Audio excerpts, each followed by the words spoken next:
Hello class 10th। चलिए हम लोग आगे अब मिनरल एंड एनर्जी रिसोर्सेज में कन्वेंशनल सोर्सेज ऑफ एनर्जी पढ़ते हैं। तो कन्वेंशनल सोर्सेज ऑफ एनर्जी में सबसे पहले है coal. Coal in India coal is the most abundantly available fossil fuel. Bharat में सबसे ज़्यादा फॉसिल फ्यूल अगर कुछ मिलता है तो वह है coal. It provides a substantial part of the nation's energy needs, और ये हमारे देश के एनर्जी की जो ज़रूरत है उसमें काफ़ी हद तक ये पूरा करता है। It is use for power generation. इसका इस्तेमाल पावर जनरेशन में होता है। To supply energy to industry को एनर्जी सप्लाई करने के लिए होता है, as well as for domestic need, और घरेलू इसमें भी ज़रूरत में भी इसका इस्तेमाल होता है। India is highly dependent on coal for meeting the commercial energy requirement, और भारत जो है काफ़ी हद तक कोयले पर निर्भर करता है अपनी कमर्शियल एनर्जी रिक्वायरमेंट को पूरा करने के लिए। As you are already aware that coal is formed due to the compression of plant materials over million of years। यह बात आप पहले ही जान चुके हैं कि कोयला जो है वो जो प्लांट वगैरह होते हैं वो धरती के अंदर दब जाते हैं। इसको बनने में तो मिलियन ऑफ ईयर्स लग जाता है। Coal therefore is found in a variety of form depending on the degree of compression and the depth and time of burial। तो इसलिए कोल की वैरायटी भी अलग अलग होती है। ये इस बात के ऊपर निर्भर करती है कि कितने समय तक ये जो पदार्थ है वो धरती के अंदर जब दबा था, कितने डेप्थ में, कितनी गहराई में था, और कितना टाइम है, कितने टाइम तक था। डिकेइंग प्लांट इन स्वयं प्रोड्यूस पीट। सड़ते हुए पौधे जो हैं उससे जो कोयला प्राप्त होता है उसको पीट कहा जाता है। Which has a low carbon. इसमें कार्बन बहुत कम होता है। हाई मॉइस्चर कंटेंट, और इसमें मॉइस्चर बहुत ज़्यादा होता है। लो हीटिंग कैपेसिटी, और गर्मी इसमें, इसको जलाते जब हैं तो इसमें से गर्मी निकलती है वो कम होती है। Lignite is the low grade brown coal. Lignite जो है जो कि एक कोल का वेराइटी है, इसको लो ग्रेड ब्राउन कोल कहा जाता है। ये लो ग्रेड का ब्राउन कलर का कोयला है। Which is soft with high moisture content. ये भी बहुत सॉफ्ट होता है और इसमें मॉइस्चर कंटेंट बहुत ज़्यादा होते हैं। The principal lignite reserve are in Neyveli in Tamil Nadu and are use for generation of electricity. मुख्य रूप से लिग्नाइट का रिज़र्व जो है वो नेवेली में है, जो कि तमिलनाडु में है, और इसको ज़्यादातर पावर जनरेशन, इलेक्ट्रिसिटी जनरेशन के लिए किया जाता है। Coal that has been buried deep and subjected to increased temperature is bituminous coal। जब कोल जो है काफ़ी गहराई में मिलता है और टेम्परेचर वहाँ ज़्यादा होती है, तो उस समय जो कोल बनता है उसको बिटुमिनस कोल कहा जाता है। It is most popular coal in commercial use, और बिटुमिनस कोल का सबसे ज़्यादा इस्तेमाल कमर्शियल यूज़ में किया जाता है। Metallurgical coal is high grade bituminous coal.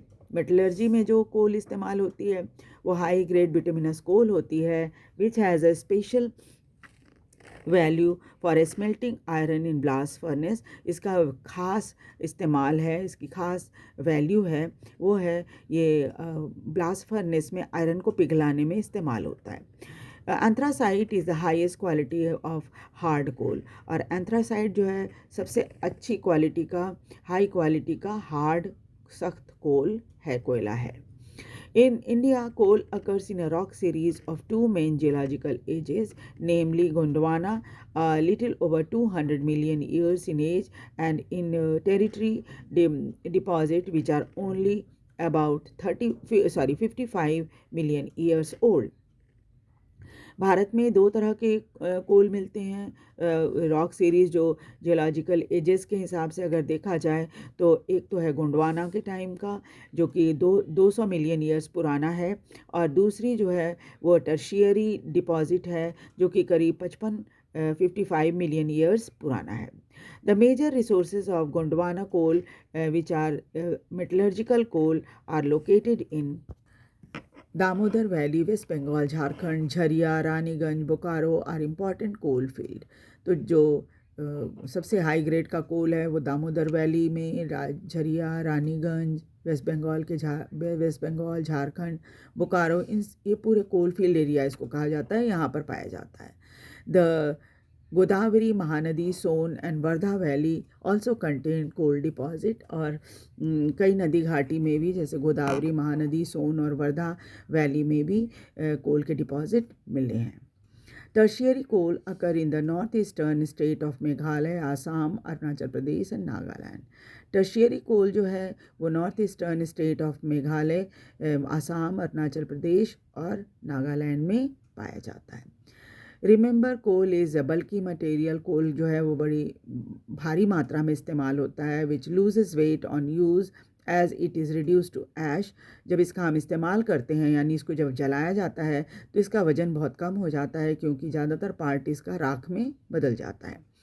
Hence, heavy industry and thermal power stations are located on or near the coal field. यही कारण है कि हेवी इंडस्ट्री जो होते हैं वो, या फिर थर्मल पावर स्टेशन जो कि इसको इस तरह के कोल को इस्तेमाल करते हैं, वो ज़्यादातर कोल फील्ड के पास होते हैं, नहीं तो उसके आसपास ही होते हैं। उसके बाद है petroleum. Petroleum or mineral oil, और mineral oil is the major energy resources in India after coal. Petroleum या मिनरल ऑयल जो है एनर्जी सोर्स है भारत में कोयले के बाद, यानी दूसरे नंबर पर पेट्रोलियम आता है। It provides fuel for heat and lighting. इसका इस्तेमाल हीट के लिए और लाइटिंग के लिए किया जाता है। लुब्रिकेंट्स के लिए किया जाता है। फॉर मशीनरी, आपने देखा होगा मोबिल वगैरह लगाते हैं ना, ग्रीस लगाते हैं। And raw material for number of manufacturing industry, और कई इंडस्ट्री को ये रॉ मटेरियल भी प्रोवाइड करता है। Petroleum refinery act as a nodal industry, इसीलिए इनको पेट्रोलियम रिफाइनरी को नोडल इंडस्ट्री कहा जाता है, और ये कई दूसरे इंडस्ट्रीज़ को भी पनपने में मदद करते हैं, जैसे सिंथेटिक टेक्सटाइल इंडस्ट्री, फर्टिलाइज़र और दूसरी कई केमिकल इंडस्ट्री जो होते हैं वो इनकी मदद से, पेट्रोलियम रिफाइनरीज़ की मदद से ही चलते हैं। Most of the petroleum occurrence in India are associated with anticline and fault trap in the rock formation of the tertiary age. ज़्यादातर पेट्रोलियम जो है ये टर्शियरी एज का बना हुआ है, जो कि फॉल्ट या ट्रैप्स में मिलते हैं। In region of folding, anticline or dome, it occurs where oil is trapped in the crest of the fold. और कई बार क्या होता है, ये कई रीजन ऐसे हैं जो कि फोल्ड्स के बीच में ये ऑयल जो है फंसे रहते हैं, जिसे बाद में ड्रिल करके निकाला जाता है। Oil bearing layers is porous limestone. ज़्यादातर ऑयल लाने वाले लेयर जो होते हैं, या जिस लेयर में ऑयल होता है, वो पोरस लाइमस्टोन के होते हैं या फिर सैंडस्टोन के होते हैं। थ्रू विच ऑयल में फ्लो, क्योंकि इसमें बहुत पोरस होता है, इसमें बहुत ज़्यादा छेद होते हैं, इस वजह से क्या होता है, ऑयल यहाँ वहाँ फ्लो कर सकते हैं ज़मीन के अंदर ही। Oil is prevented from rising or sinking by the intervening non-porous layer। और कई बार इन ऑयल को बाहर निकलने में या ज़्यादा नीचे जाने में जो रोकता है वो है नॉन पोरस लेयर जो होता है रॉक्स का, वो। Petroleum is also found in the fault trap between porous and non-porous rocks. Gas being lighter usually occur above the oil। और चूँकि पेट्रोलियम तो खैर फॉल्ट में फंसा रहता है, बीच में रहता है, वो पोरस और नॉन पोरस के बीच में आपको पेट्रोलियम ऑयल जो होती है वो मिल जाएगी। गैस जो होता है चूँकि हल्का होता है, इस वजह से ये ऊपर में होता है। About 63% of the Indian petroleum production is from Mumbai high. ज़्यादातर पेट्रोलियम प्रोडक्शन जो है वो लगभग 63% मुंबई हाई से होता है, 18% गुजरात से और 16% आसाम से होता है। From the map locate 3 major offshore offshore fields of Western India. Ankleshwar is the most important field of Gujarat। Ankleshwar जो है गुजरात में सबसे इम्पॉर्टेंट फील्ड है। आसाम में the oldest oil producing state in India. Assam Bharat का सबसे पुराना ऑयल प्रोड्यूस करने वाला स्टेट है। डिगबोई, नाहर कटिया और Moran Hugrijan are the important oil field in the state.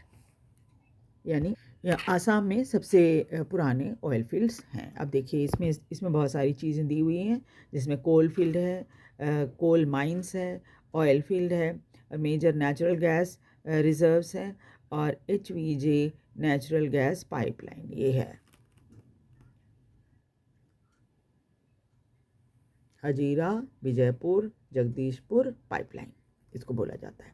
ये जो डार्क कलर से दे रखा है कहाँ कहाँ है देख लीजिए आप। और ये पूरा ये जो लाइन लाइन वाला है ये सारा कोल फील्ड एरिया है, यहाँ इधर पूरा, ठीक है, यहाँ भी नीचे भी निवेली में। और उसके ये निवेली है, निवेली लिग्नाइट। उसके बाद देखिए ट्रायंगल वाला जो है कोल माइंस हैं, ये जितने कोल देख रहे हैं आप, ये कोल माइंस का है सिंबल। और उसके बाद है ऑयल फील्ड्स जो कि स्क्वायर शेप में है। देखिए ऑयल फील्ड है यहाँ, ये देखिए यहाँ ऑयल फील्ड है। फिर मुंबई हाई में है ऑयल फील्ड, और इधर होगा आसाम में, ठीक है। उसके बाद है मेजर नेचुरल गैस रिजर्व है। नेचुरल गैस रिजर्व के लिए सिंबल ये बना हुआ है, देखिए कहाँ कहाँ है ये,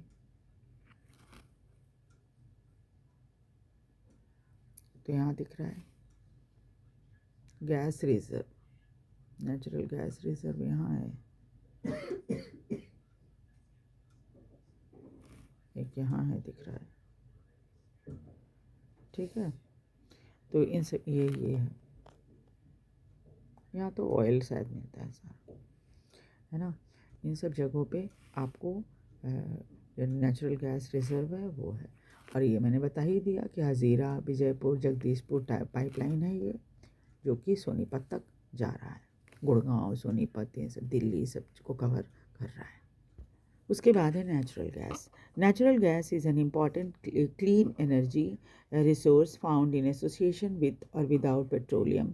नेचुरल गैस जो है ये बहुत ही साफ़ एनर्जी माना जाए, रिसोर्स माना जाता है। ये ऑयल के साथ भी मिलता है और इसके बिना भी मिलता है। It is used as a source of energy as well as the industrial raw material in the petrochemical industry. इसका ये एक सोर्स ऑफ एनर्जी तो होता ही है, साथ ही साथ इंडस्ट्रियल रॉ मटेरियल के रूप में पेट्रोकेमिकल इंडस्ट्री में इसका इस्तेमाल होता है।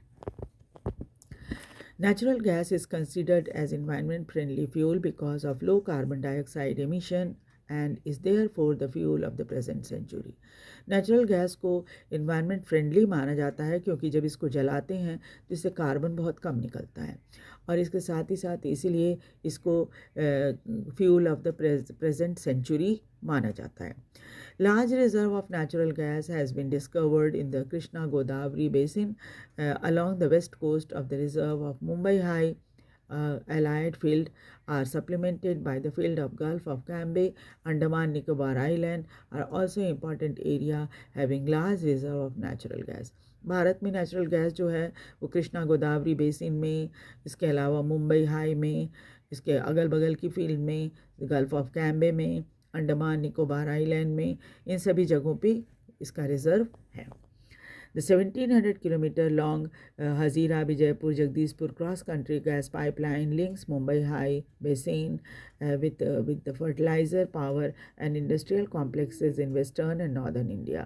और ये जो Hazira Vijaypur Jagdishpur cross country pipeline है, गैस पाइपलाइन, ये क्या करती है, मुंबई हाई और बेसिन को फर्टिलाइज़र प्लांट से, इंडस्ट्रियल कॉम्प्लेक्सेस से जो कि वेस्टर्न और नॉर्दर्न इंडिया में उसे जोड़ती है।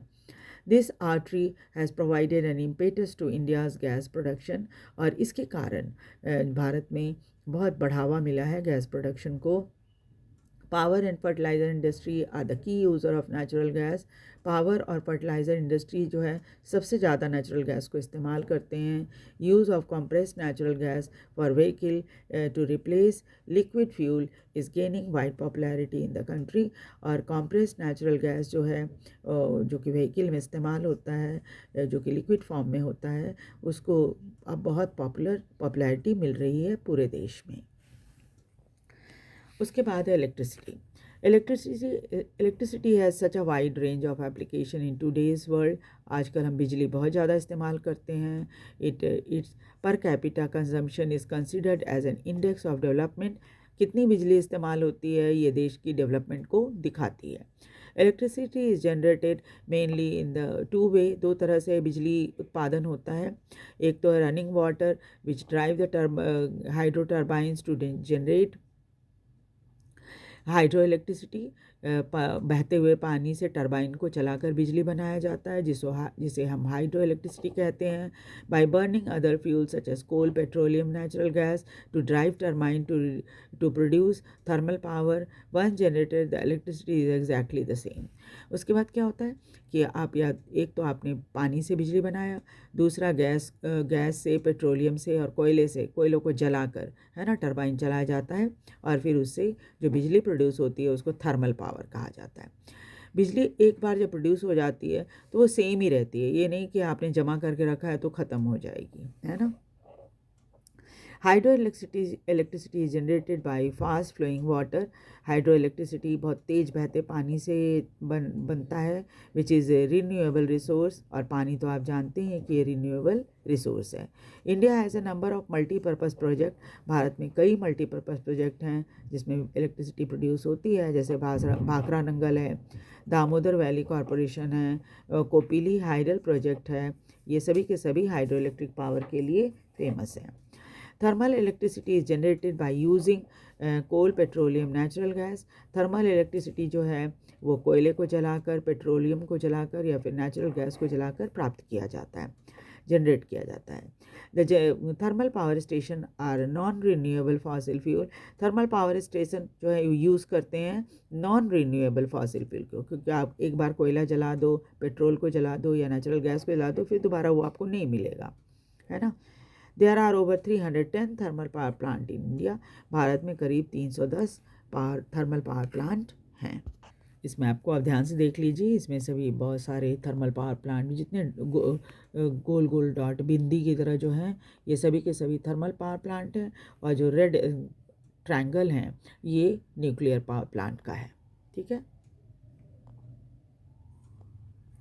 तो बहुत सारे हैं जिसको आप, जो बहुत आसान है उसको आप देख सकते हो। दिल्ली के पास, दिल्ली में है, फरीदाबाद में है ना, जो कि बहुत आसानी से आप याद कर सकते हो। ट्रॉम्बे बॉम्बे है ना, यहाँ पर भी है, इसको भी आप आसानी से याद कर सकते हो, लोकेट कर सकते हो मैप में, है ना।